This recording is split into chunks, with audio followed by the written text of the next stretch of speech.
नमस्कार फ्रेंड्स, या व्हिडिओमध्ये आपण येणाऱ्या भरतीसाठी काही महत्त्वाचे जीकेचे प्रश्न पाहणार आहोत, जे परीक्षेच्या दृष्टिकोनातून अतिशय महत्त्वाचे असणार आहेत आणि मागील वर्षी वारंवार रिपीट झालेले असणार आहे. ठीक आहे.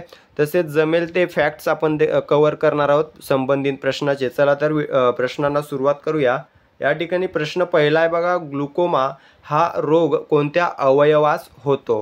ग्लुकोमा हा जो रोग आहे तो कोणत्या अवयवास होतो? तर हा जो रोग आहे तो डोळ्याचा रोग आहे.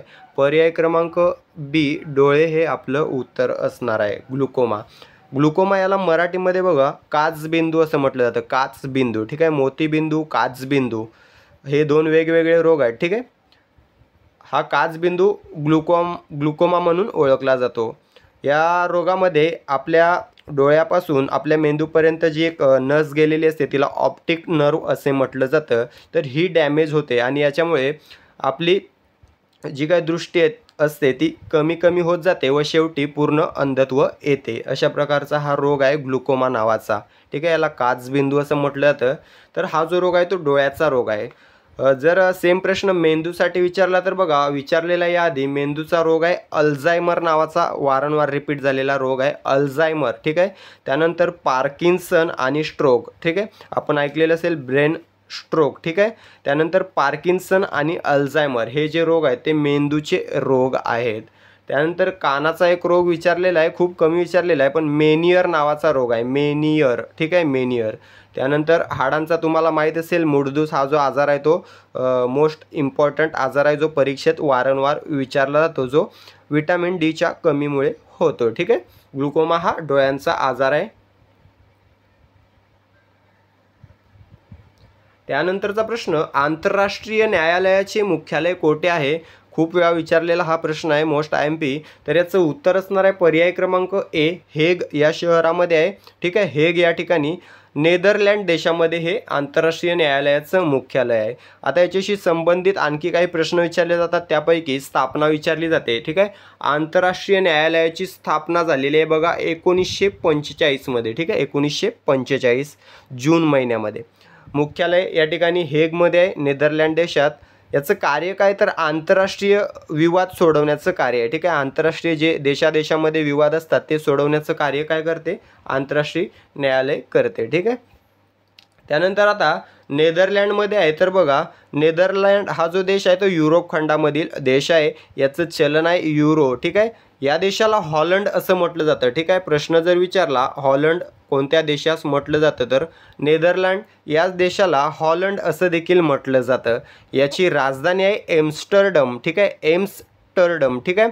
राजेशाही आहे या ठिकाणी नेदरलँडमध्ये, राजेशाही आहे आणि आताचा राजा आहे बघा विलियम अलेक्झांडर. ठीक आहे. विलियम अलेक्झांडर हा सध्या नेदरलँड या देशाचा राजा आहे. ठीक आहे. आंतरराष्ट्रीय न्यायालयाचं मुख्यालय हेग, नेदरलँड या ठिकाणी आहे. त्यानंतरचा प्रश्न, धरमतरची खाडी कोणत्या जिल्ह्यात आहे? कोणत्या जिल्ह्यामध्ये आहे? रायगड जिल्ह्यामध्ये. पर्याय क्रमांक डी, रायगड जिल्ह्यामध्ये आहे धरमतरची खाडी.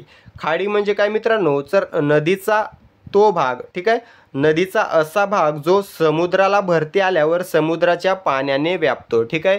ठीक आहे. जर ही नदी असेल आणि या ठिकाणी समुद्र असेल तर जिथपर्यंत समुद्राचं पाणी भरती आल्यावर जाते असं, तर त्या भागाला खाडी असं म्हटलं जातं. ठीक आहे. तर धरमतरची ही जी खाडी आहे ती रायगडमध्ये आहे. नांदेडमध्ये कोणतीही खाडी नाही. सिंधुदुर्ग, रत्नागिरीमधील खाड्या असतील तर मला तुम्ही माहीत असतील तुम्हाला तर कमेंट करून सांगायच्यात. त्यानंतर महत्त्वाचा प्रश्न, वारंवार रिपीट होणारा, तंबाखूमध्ये कोणते धोकादायक रसायन असते? ठीक आहे. तंबाखूमध्ये कोणते धोकादायक रसायन असते? निकोटीन. हा प्रश्न खूप वेळा विचारलेला आहे. मित्रांनो, आपण जी सिरीज कव्हर करतोय येणाऱ्या भरतीमध्ये, त्या सिरीजमधून तुम्हाला भरपूर जीकेचे प्रश्न पाहायला मिळतील.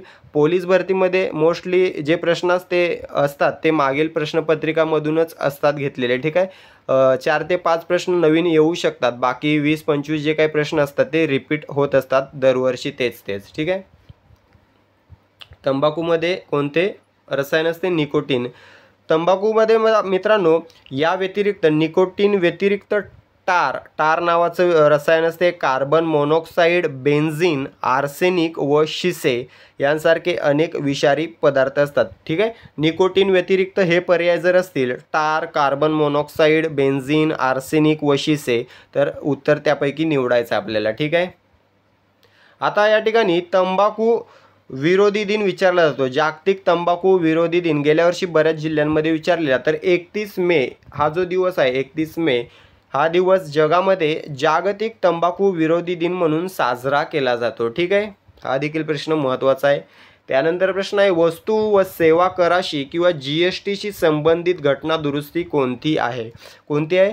आपण प्रश्न खूप वेळा विचारलेला आहे. पर्याय क्रमांक डी 101वी जी घटना दुरुस्ती आहे ती GST संबंधात आहे. ठीक आहे. आता GST भारतात केव्हापासून लागू झाला हा प्रश्न विचारला जाऊ शकतो. ठीक आहे. 1 जुलै 2017 पासून आपल्या भारतामध्ये GST हा कर प्रकार लागू झालेला आहे. ठीक आहे. गुड्स अँड सर्व्हिस टॅक्स म्हटलं जातं. यालाच मराठीत वस्तू व सेवा कर म्हटलं जातं. आता अलीकडेच याच्यावर एक करंट अफेअर्सचा प्रश्न पडू शकतो. तो म्हणजे GST मधील कोणते स्लॅब काढून टाकण्यात आलेले आहेत? किती टक्केचे स्लॅब काढून टाकण्यात आलेले आहेत? तर बघा 12 व 28. ठीक आहे. 12 व 28% जे स्लॅब होते GST मधील ते स्लॅब काढून टाकलेले आहेत, वगळण्यात आलेले आहेत. सध्या GST मध्ये राहिलेले स्लॅब कोणते आहेत? तर 5% व 18%. ठीक आहे. 5% व 18% हे स्लॅब सध्या GST मध्ये आहेत. हे महत्त्वाचे प्रश्न, हा करंट अफेअर्सचा प्रश्न विचारला जाऊ शकतो GST स्लॅबवरील. ओके. आता या ठिकाणी पुढील प्रश्न आहे भारतामध्ये केंद्रीय माहितीचा अधिकार अधिनियम कोणत्या वर्षी लागू झाला? कोणत्या वर्षी लागू झालेला आहे? 2005ला लागू झालेला आहे, सर्वांना माहीत असेल. तर मित्रांनो हा कायदा कोणत्या राष्ट्रपती आणि कोणत्या पंतप्रधानांच्या कार्यकाळात लागू झाला हा प्रश्न विचारला जाऊ शकतो. ठीक आहे. तर बघा 2005ला जेव्हा RTI लागू झाला, याला RTI म्हटलं जातं. तर राईट टू इन्फॉर्मेशन हा जो अधिकार आहे तो 2005 मध्ये लागू झाला. तेव्हा पंतप्रधान होते मनमोहन सिंग. ठीक आहे. मनमोहन सिंग पंतप्रधान होते आणि APJ अब्दुल कलाम राष्ट्रपती होते. ठीक आहे. यांच्या कार्यकाळात हा कायदा भारतामध्ये लागू झालेला आहे. या कायद्यामध्ये 30 दिवसाच्या आत संबंधित अधिकाऱ्याला अपील करणाऱ्या व्यक्तीला माहिती देणे आवश्यक आहे अशी तरतूद आहे. ठीक आहे. कमीत कमी 30 दिवसामध्ये त्याने माहिती द्यावी आणि जास्तीत जास्त किती दिवसामध्ये द्यावी मला कमेंट करून सांगायचं आहे. हे प्रश्न विचारलेले आहेत. त्यानंतर प्रश्न आहे लक्षद्वीप बेटे कोठे आहेत? लक्षद्वीप बेटे विचारलेली आहेत. ही अरबी समुद्रामध्ये असलेली बेटे आहेत, अरबी समुद्रात. ठीक आहे. जर अंदमान निकोबार विचारलं तर बंगालचा उपसागर उत्तर द्यायचं आहे. अंदमान निकोबार ही बेटे बंगालच्या उपसागरात आहेत. लक्षद्वीप ही बेटे अरबी समुद्रामध्ये आहे. या ठिकाणी प्रशांत महासागर आहे बघा, यालाच पॅसिफिक महासागर म्हटलं जातं. हा जगातील सर्वात मोठा महासागर आहे आणि जगातील सर्वात खोल गर्ता मरियाना, ठीक आहे, ही प्रशांत किंवा पॅसिफिक महासागरात आहे. सेपरेटली प्रश्न विचारला जातो जगातील सर्वात खोल गर्ता कोणती? तर मरियाना नावाची गर्ता आहे. मरियाना ही पॅसिफिक महासागरातील गर्ता आहे जी जगातील सर्वात खोल आहे. हिची खोली आहे सुमारे 11 किलोमीटर. ठीक आहे. सुमारे 11 किलोमीटर खोल ही गर्ता आहे, जगातील सर्वात मोठी गर्ता. ठीक आहे. त्यानंतरचा प्रश्न जिल्हा नियोजन समितीचे सचिव कोण असतात? कोण असतात? जिल्हाधिकारी हे जिल्हा नियोजन समितीचे सचिव असतात. जर अध्यक्ष विचारलं तर जिल्ह्याचे पालकमंत्री हे जिल्हा नियोजन समितीचे अध्यक्ष असतात. ठीक आहे. मुख्य कार्यकारी अधिकारी हे जिल्हा नियोजन समितीचे सदस्य असतात. त्यानंतरचा प्रश्न डिस्कवरी ऑफ इंडिया ग्रंथाचे लेखक कोण आहेत? मोस्ट रिपीटेड प्रश्न. याचं उत्तर असणार आहे पंडित नेहरू. ठीक आहे. जवाहरलाल नेहरू यांनी डिस्कवरी ऑफ इंडिया हा ग्रंथ लिहिलेला आहे. या ग्रंथाला मराठीत भारताचा शोध म्हटलं जातं. भारताचा शोध ग्रंथ असा प्रश्न देखील विचारला जाऊ शकतो. ठीक आहे. दोन्ही नावं लक्षात ठेवायची आहेत, मराठी इंग्रजी. हा जो ग्रंथ आहे तो नेहरूंनी पूर्वीच्या अहमदनगर आणि आताच्या अहिल्यानगर किल्ला कोर्टामध्ये असताना लिहिलेला आहे. ठीक आहे. जेलमध्ये असताना लिहिलेला आहे हा ग्रंथ. आता पंडित जवाहरलाल नेहरूंनी लिहिलेलं आहे तर त्यांच्याबद्दल देखील 1-2 प्रश्न पडतात. त्यापैकी भारताचे पहिले पंतप्रधान कोण? तर पंडित जवाहरलाल नेहरू हे भारताचे पहिले पंतप्रधान आहेत. ठीक आहे. त्यानंतर या ठिकाणी पर्याय क्रमांक A आहे बघा, गांधी ठीक आहे. गांधीजी यांचा एक मोस्ट रिपीटेड पुस्तक आहे ते म्हणजे माझे सत्याचे प्रयोग. ठीक आहे, माझे सत्याचे प्रयोग. यालाच इंग्लिशमध्ये नाव आहे the story of my experiments with truth. ठीक आहे, हे पुस्तक. आणि त्यानंतर हिंद स्वराज, ही 2 पुस्तकं लक्षात ठेवायची आहेत, हिंद स्वराज आणि माझे सत्याचे प्रयोग. त्यानंतर या ठिकाणी डॉक्टर राजेंद्र प्रसाद यांनी लिहिलेलं पुस्तक आहे इंडिया डिवायडेड, हे विचारलेलं 1-2 वेळा. त्यानंतर चंपारण्यामध्ये सत्याग्रह, हे देखील पुस्तक महत्त्वाचं आहे. वल्लभभाई पटेल यांच्यावर एक प्रश्न विचारला जातो, तो म्हणजे भारताचे लोहपुरुष किंवा फौलादी पुरुष कोणास म्हटले जाते? वल्लभभाई पटेल यांना म्हटले जाते. त्यांचा स्टॅच्यू आहे बघा गुजरातमध्ये, त्या स्टॅच्यूची उंची आणि तो कुठे आहे मला कमेंट करून सांगायचं आहे. जगातील सर्वात उंच स्टॅच्यू म्हणून ओळखला जातो. ठीक आहे, हा स्टॅच्यू कुठे आहे, त्याचं नाव काय आणि त्याची उंची मला कमेंट करून सांगा. प्रश्न महत्त्वाचा आहे तो देखील. हे जे कमेंट करायला प्रश्न सांगतो मित्रांनो, त्यामुळे आपल्याला कळतं की आपला अभ्यास किती आहे. ठीक आहे, कोणत्या कोणत्या प्रश्नांचं उत्तर तुम्हाला येते, कुठेही सर्च न करता उत्तरं द्यायची आहेत. ठीक आहे. पुढील प्रश्न आहे महसूल खात्याचे ग्रामस्तरावरील दफ्तर कोण सांभाळतो? महसूल खात्याचं दफ्तर ग्रामस्तरावर तलाठीच सांभाळत असतो. ठीक आहे, महसूल खात्यातील तलाठी हे जे पद आहे ते ग्रामस्तरावरील महसूल खात्याचं काम करण्याचं कार्य करत असते. हाच प्रश्न जर तालुक्यावरील विचारला तर तालुका स्तरावरील जो अधिकारी असतो तो तहसीलदार असतो. महसूल विभागाचा तालुका स्तरावरील अधिकारी तहसीलदार असतो. जिल्हा स्तरावरील अधिकारी जिल्हाधिकारी असतो. ठीक आहे. आता एक प्रश्न आणखी विचारला जातो तलाटे संदर्भात, तलाट्याच्या कार्यालयास काय म्हटले जाते? तर सजा. ठीक आहे, सजा असं म्हटलं जातं तलाट्याच्या कार्यालयास. हा प्रश्न भरपूर वेळा रिपीट झालेला आहे. त्यानंतर तलाट्यावर नजीकचं नियंत्रण कोणाचं असतं? मंडळ अधिकारी याचं नजीकचं नियंत्रण असतं तलाट्यावर. हा देखील प्रश्न खूप वेळा विचारलेला आहे.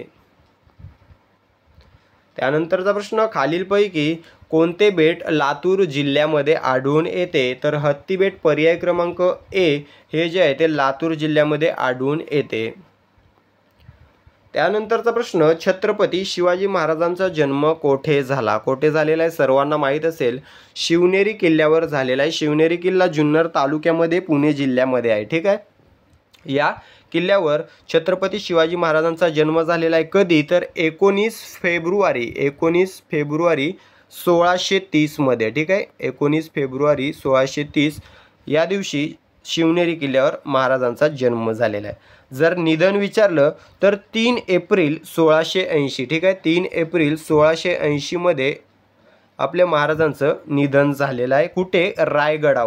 रायगडावर झालेला आहे. जन्म शिवनेरीवर आणि मृत्यू रायगडावर झालेला आहे. ठीक आहे.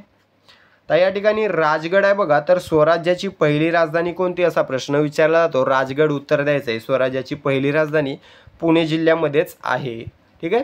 पुरंदर आहे, हा देखील महत्त्वाचा किल्ला आहे कारण या किल्ल्यावर आपले शंभूराजे जन्मले होते. ठीक आहे, छत्रपती संभाजी महाराज जन्मले होते पुरंदर किल्ल्यावर. हा देखील पुण्यामध्येच आहे. कधी जन्म झाला होता शंभूराजांचा? तर 14 मे 1657. ठीक आहे, 14 मे 1657 मध्ये शंभूराजांचा जन्म झाला पुरंदर किल्ल्यावर. मृत्यू झालेला आहे 11 मार्च 1689. 11 मार्च 1689 मध्ये. ठीक आहे, कुठे? वडू तुळापूर पुणे जिल्ह्यामध्ये. ठीक आहे.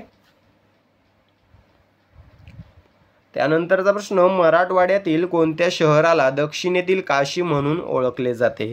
कोणत्या? पैठण. ठीक आहे, छत्रपती संभाजीनगर जिल्ह्यामध्ये हे ठिकाण आहे. याला दक्षिणेतील काशी देखील म्हणून ओळखलं जातं. पुढील प्रश्न, महाराष्ट्रात कोणत्या साहित्यिकाचा जन्मदिवस हा मराठी भाषा दिवस म्हणून साजरा केला जातो? मोस्ट रिपीटेड प्रश्न आहे.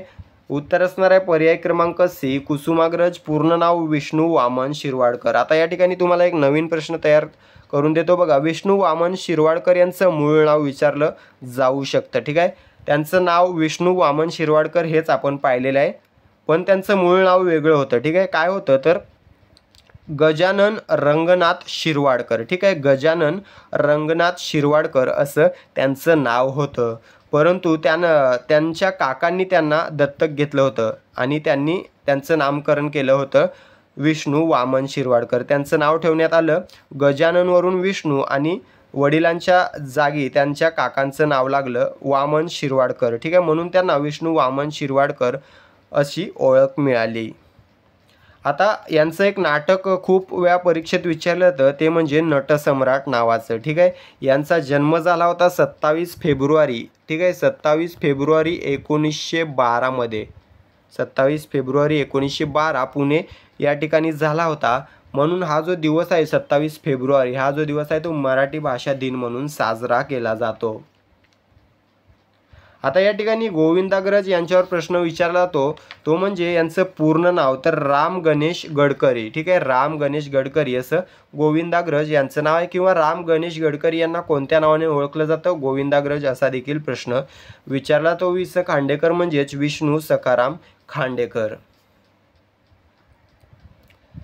त्यानंतरचा प्रश्न आहे, पुणे येथील शनिवार वाडा कोणी बांधला, कोणी बांधलेला आहे, तर बाजीराव पेशवे यांनी बांधलेला आहे. बाजीराव पेशवे किंवा या ठिकाणी पेशवे ऑप्शन आहे, तर यांनी बांधलेला आहे.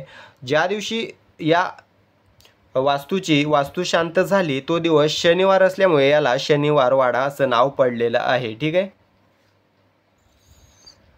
त्यानंतरचा प्रश्न आहे, भारताच्या राष्ट्रपती महोदया कोणत्या राज्याच्या आहेत, कोणत्या राज्याच्या आहेत, तर ओडिसा. पर्याय क्रमांक बी ओडिसा या राज्याच्या आहेत. राष्ट्रपती द्रौपदी मुर्मू आहेत आपल्या सध्याच्या, त्या ओडिसा राज्याच्या आहेत. 15व्या राष्ट्रपती आहेत भारताच्या, ठीक आहे, 15व्या, लक्षात ठेवायचा नंबर विचारला तो, 15व्या राष्ट्रपती आहेत. दुसऱ्या महिला राष्ट्रपती कोण, तर द्रौपदी मुर्मू. पहिल्या आदिवासी महिला राष्ट्रपती कोण, तर द्रौपदी मुर्मू. यांची जर जमात विचारली तर संथाल, ठीक आहे, संथाल या आदिवासी जमातीमधून त्या बिलॉंग करतात आपल्या राष्ट्रपती द्रौपदी मुर्मू, ठीक आहे. मित्रांनो, अशा प्रकारे आपण या ठिकाणी 16 प्रश्न कव्हर केलेले आहेत. परंतु या 16 प्रश्नांमधून आज आपण 50 ते 60 प्रश्न तुमचे कव्हर करून घेतलेले आहेत, ठीक आहे, जे येणाऱ्या परीक्षेमध्ये विचारण्याचे जवळपास 90 ते 95% चान्सेस असणार आहेत. हे प्रश्न तुम्हाला पाहायला मिळणार आहेत आपल्या सिरीजमधून येणाऱ्या परीक्षेमध्ये. म्हणून चॅनलला सबस्क्राईब करून घ्यायचं आणि दररोजचा आपला व्हिडिओ पाहायचा आहे. व्हिडिओ आवडला असेल व्हिडिओला एक लाईक आणि एक शेअर करायचा आहे, ठीक आहे. भेटूया पुढील भागामध्ये. तूर्तास थांबतो. धन्यवाद.